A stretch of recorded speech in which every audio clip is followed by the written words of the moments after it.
So, Mr. Speaker, we have opportunities. There's no doubt this country does, as the President said, have the underpinnings to perform better than any economy in the world. But the one thing the President fails to realize is the most important underpinning of that economy is middle-class American workers, the ones who for 12 years of Republican rule, 6 years of total rule by this ideology, have suffered and seeing their quality of life decrease dramatically. The good news is it's starting to change. College is becoming more affordable under the new Democratic Congress.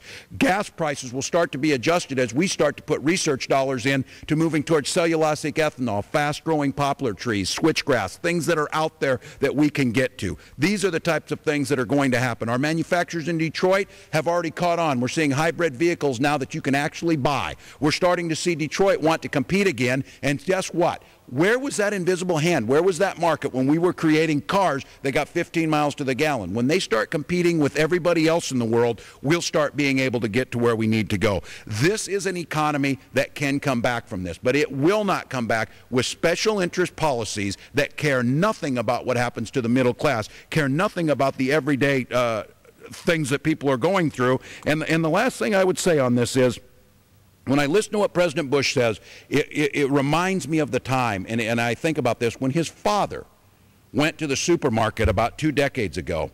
And I remember this very clearly. I was in high school, and it was a big story on the news because the first President Bush was fascinated that they had scanners to scan the price. Now, every American in the country had seen that since the early 1970s. They'd seen them in their local supermarkets for a long time, but the President was flabbergasted that that would happen.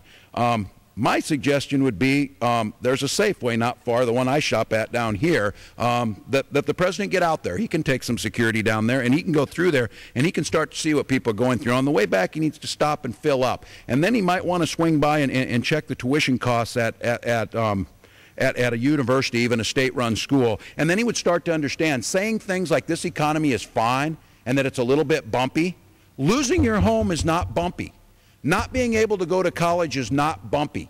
Not having a retirement account that you can retire with dignity is not bumpy. That is a fundamental failure of leadership. It's a fundamental failure to have a national economic policy that benefits the vast majority. And as Justice Brandeis so clearly told us at one point is, you can have a wonderfully strong democracy, or you can have the concentration of wealth in the hands of a few, but you cannot have both. Well, we tried their way. I'd like to go back to having the wonderful democracy. With that, Mr. Speaker, I thank you for the opportunity to speak on this great floor. I thank you to give a different interpretation of what's happening in America, and I yield back my time.